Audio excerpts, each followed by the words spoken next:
Marek, 30 gadi uz pleciem. Kā tas ir basketbolistam? Es domāju, nekāda starpība. Tā kā lielāka pieredze tikai un jāturpina spēlēt. Spēki ir pietiekami un tikai uz priekšu. Nevar teikt, ka komanda šodien uzdāvināja tev tā kā dzimšanas uzvaru, bet uzvara ir tāda smaga uzvaršana sanāca. Kā saka, uzvara paliek uzvara, jā, bet es domāju, neviens nav apmierināts ar spēli, gāja grūti, viņi labi spēlēja, iemet savus metienus un mēs, diemžēl kaut kā mocījāmies ar viņiem. Iepriekšējās spēlēs jau pieminēja, tev bija 8 piespēles. Arī tas kaut kādā ziņā tu esi tā kā pamainījis to spēles gaitu. Bieži tu vari atdot piespēles, to visu zini, bet tajā dienā 8 piespēles. Tu likās, ka tu izbaudi to brīdi, kad tu dod piespēles. Šodien 3 piespēles. Vai ir tā, ka kaut kas tev uzstādījuma ziņā uzsaka, Marek dod, vai spēlētāji kaut kā saka, es esmu brīvs? Jo tas vienkārši tā situācija sanāca. Nē, protams, tā ir tikai un vienīga situācija. Ja cilvēks ir brīvs, es viņam iedod zem groza apakšu, viņam tikai jāiemet. Es ceru, ka viņi iemetīs. Šoreiz viņi visus iemet un viss kārtībā. Man uznāca 2 virsū, kāds cits ir brīvs, tāda spēle. Klausies, spēles beigas pašam nebija tāds sajūta, ka tur vēl tulīt sauc kaut ko pamainīs, jo no +10 viņi vēl iemet trinītu, mēs kļūdamies, nebija tāda mandrāžiņa. Nē, nebija, diemžēl. Es zināju, ka mēs vinēsim un viņi iemet ātrijos pāris 3 punktniekus, bet es zināju, ka mēs saņemsimies beigās, noturēsim to bumbu, cik vajag, un viss būs kārtībā. Ko vispār teiks par sezonu šobrīd? 14 uzvaras, izcīnījis tikai 17 spēlēs, Latvijas basketbola līgā laikam jau, ka nevar teikt, ka neapmierināt. Es domāju, ļoti laba sezona pagaidām, bet sezona nav beigusies, viss vēl priekšā, galvenās spēles tikai priekšā. Tā kā pagaidām mēs esam, es domāju, labu līmeni parādījuši. Es ceru, ka mēs tā turpināsim. Man ir ļoti svarīgi spēle 28. janvārī, tāpēc, ka skatītājiem noteikti būs ļoti daudz Liepāja VEFs. Kā tev pašam liekas, ar VEF var Liepāja aizķerties tā, kā Ventspils šogad nospēlējis, ja VEF samēr no citu plauktiņu? Es domāju, ka noteikti var aizķerties un vienkārši jāspēlē pret viņiem, nav ko baidīties. Es domāju, nekas tur pārdabisks nav, jauni džeki un tā kā es domāju. Bet tam pāris no Liepājas bijuši nesen Liepājas spēlējuši. Jā, tā kā es domāju, tur nekas nav tāds, kad viņus nevar uzvarēt. Protams, laba komanda un jārespektē, bet ne pa daudz, teiksim tā. Jācīnās ar 100%, tad būs viss kārtībā. Blāks man Gunts Cenzals, kuram gan spēle neizdevās noskatīties šeit laukumā, bet no malas. Klau Gunt, kas atkal pietrūkst šīs dienas spēlē? Tikai -7, tie mīnus pāris jau laikam ir apnikuši. Viennozīmīgi pirmā lieta, kas vienmēr pietrūkst, ir meistarība. Ja? Un tā meistarītiem spēlētājiem ir tāda, kādi viņi ir. Protams, kad viņi nestāv uz vietas, viņi teiks, mēs daudz trenējamies. Redzēt, ka puiši progresē, bet tomēr, pirmais meistarība, otrais ir pieredze, tas viennozīmīgi. Ja? Jo tomēr tādās spēlēs, kas, teiksim, iet punkts punktā, tur ir ļoti svarīgi, kādi ir saspēles vadītāji, kādi ir uzbrucēji, kādi ir tie spēlētāji, kas spēlē ar bumbu. Ja? Bet, kā saka, saturs nav tas bēdīgākais, šī brīdī. Šīs dienas spēlē saturs pietiekami labs. Arī pārsteidz tas, ka Sauns izpildīja daudz vairāk sodmetnieks nekā Liepāja. Liepāja 17 saules, turpat vai 2 reizes vairāk 33. Līdz ar to ar agresivitāti, to, ka jāiet garām, ar to, ka jāparucēs piezīmes, ar to viss bija kārtībā.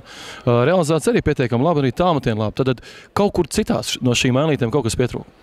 Nav jau lieta tikai statistikā. Jā. Tā ir viena lieta, ko mēs paņemam papīru un paskatāmies. Jā. Es domāju, mēs skatīsimies video, tur būs daudz pietiekošu lietu, uz kurām mēs varējām pielikt, jā, kuras mēs varējām realizēt. Varbūt mēs varējām aizsardzībā nosegt, jo mēs noteikti varējām nosegt labāk. Jā. Tā kā nav tāds viens kritērijs, kuru pateikt, jā, tāpēc mēs šodien zaudējām. Bet, kā es teicu, soda metienu varēja būt noteikti vēl vairāk. Es absolūti pārliecināts. 40. 40 tas jau nav svarīgi. Jā. Tur jau soda metienu nav jāskaita. Jā. Ja tur izsosa, tur ir jāsvilp. Tā kā par to es īpaši tur nepārdzīvoju par skaitu. Jā. Bet to, ka mēs bijām motivēti un agresīvi, jā, par to ir prieks. Rolands Nāris nesen pievienojas komandai, vai viņam būs tā loma aizstāt Andriu Justoviču, ja vēl tiks kāds meklēt Andriu Justoviču vietā? Es domāju, nekad neviens nevar vienu otru spēlētāju aizstāt. Ja? Katrs spēlētājs ir savādāks. Es domāju, ka viņam noteikti būs cita loma komandā nekā Andrim Justovičam. Ja? Mums ir citi jauni spēlētāji, ja? kuri spēlēs tādā pozīcijā. Ja? Tā kā nav tā, ka kāds nāk kādu lomu nomainīt. Ja? Bet vai ir kāda šobrīd tāda mērķa, kādu meklēt, vēl kādu spēlētāju pastiprināties? Vai šobrīd skaties kādā virzienā? Nē, mēs dotajā brīdī neko neskatāmies. Ja? Mums ir 12, 13 spēlētāju sastāvs. Ja? Teiksim, tā kā šī situācijā, ja? arī teiksim, mēs paskatāmies turnīru tabulā, es tur neredzu nekādu jēgu tur pastiprināties. Ja?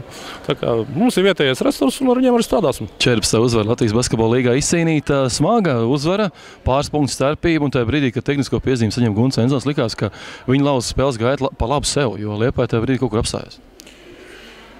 Nu jā, izsākām mēs spēli īstenībā ļoti labi, un varbūt ātri nocējām, ka tā spēle būs tik viegla arī turpmāk, un īstenībā pirmā puslaika apstādinājām viņu līderi Medlinu, kurš tur daudz punktus nespēja gūt, bet otrā puslaikā viņš varbūt mums radīja tās lielākās galvas sāpes, un tāpēc arī varbūt tas rezultāts bija tāds, kāds viņš bija, bet uzvara ir uzvara un ņemam uzvaru.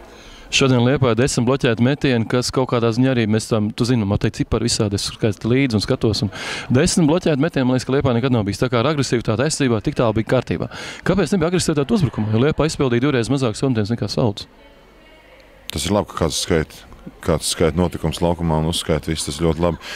Bet es nezinu, varbūt ko sanervozējāmies, kaut kas neizdodas uzbrukumā un nebija tāds pārliecības par saviem spēkiem. Un noteikti mēs esam labāk spēlētāji, mēs esam labāk komanda, nekā mēs spēlējam šodien. Sevišķi otro puslaiku, varbūt tādos brīžos, kur vajadzēja tādu vēsu galvu nospēlēt, ja mēs kaut ko sasteidzam un nezinām, ko darīt. Kaut tādas situācijas mums ir bijušas jau vairākas reizes, gan treniņos, gan spēlēs. Patīk, ka Andrijs Mažuta agresivitāte uzbrukumā tajā brīdī, kad komandai neiet, viņš kā kapteinis paņem bumbu pie sevis, met un iemet. Viņam šodien 12 punkti, kaut arī vidēji viņam punkti daudz mazāk. Tā kā arī Andrijs, acīm redzot, tāds vēl viens džokerīts komandai azotē. Nē, tur bija ļoti daudz pozīcijas, ne tikai Mažutim, bet arī Džonsonam bija pozīcijas, un arī varbūt Jurevičam bija vēl vairāk pozīcijas, kurās bija viņiem pašiem jāizmanto situācijas, bet kaut kādā veidā viņi izdomā kaut ko pa savam, kaut ko citu, un tajā brīdī, kad viņi ir pārāk brīvi, viņi neuzņemās sevi tos metienus, bet šī gadījumā tas ir jādara, un beigās, kad jau varbūt mazliet tikai, teiksim, tā dibensdega, ja, tad viņi uzņēmās sevi to iniciatīvu un parādīja to, ka var iemest. Vai tagad garderobē būs tāda nopietna barga saruna par to spēli, ja tomēr tu teiksi, ka puišiem paldies par spēli? Noteikti pateikšos par spēli, tomēr uzvara ir uzvara, bet, protams, kad jāskatās, kā mēs spēlējam, kāpēc mēs tā darījām, jo mums tā trešdien ir ļoti svarīga spēle Utenā, ja, pret Juventus par vietu grupā, ja, būt pirmajiem vai nebūt pirmajiem, un īstenībā katrai komandai, gan mūsu, gan Juventus ir pa vienam zaudējumam Baltijas līgā, tā kā jāgatavojas nākamajai spēlē jau. Nākamā spēle šeit Liepājā, mēs labi zinām, ka nāk pretī Ziemassvētki, tikpat bieži tik Ziemassvētki, kad viesojās Latvijā Vefs. Tā kā 28. janvārs Liepājā būs Vefs, arī tā spēle noteikti kaut kur ir jau prātā. Pagaidām, protams, ka ne, tāpēc, ka mums vēl jāspēlē gan Juventus, gan Valmieras komanda, mums jāspēlē nopietnas spēles, pirms tam ir kaut kā atsevišķi VF komanda izcelt, tur negribētos. Arī viņiem tagad kaut kādas spēles šodien viņi neieriņasē, ja viņiem ir vēl Čehiem jāspēlē. Tā kā, redzēsim, ka nāks tuvāk, tad jau redzēsim.